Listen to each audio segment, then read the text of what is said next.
This short video is going to look at two ways in which we can describe errors in situation, particularly errors in terms of measurements.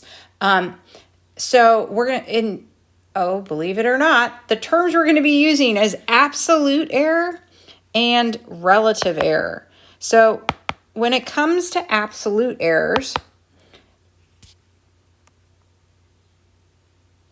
just like with absolute change and absolute difference, we're sort of subtracting two values. And we're describing basically how far a measured or claimed amount is from the actual amount. So we have the measured value minus the true value. So the true value is the actual value, and then the measured value is what you came up with. The other thing we're going to then do is turn that into sort of the percent it's off. And the percent error is often how you hear errors referred to as.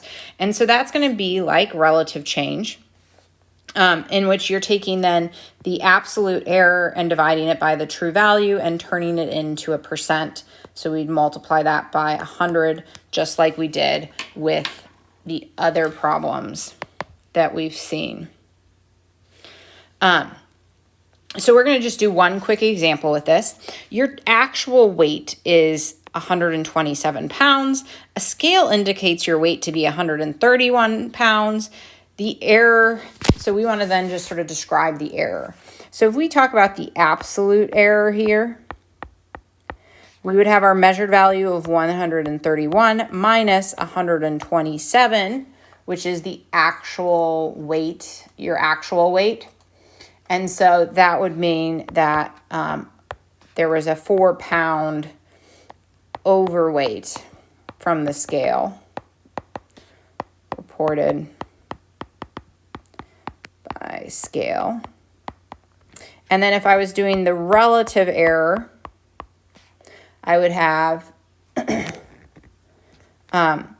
that 4 divided by 127, which would come out to 0.031.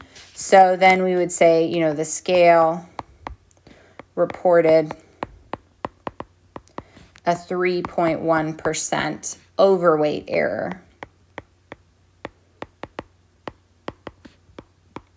And that's all it is. So notice it's no different than all the other problems we've been doing. There's 2 problems for you to try on the next sort of slide. So take a stab at relative error and absolute error.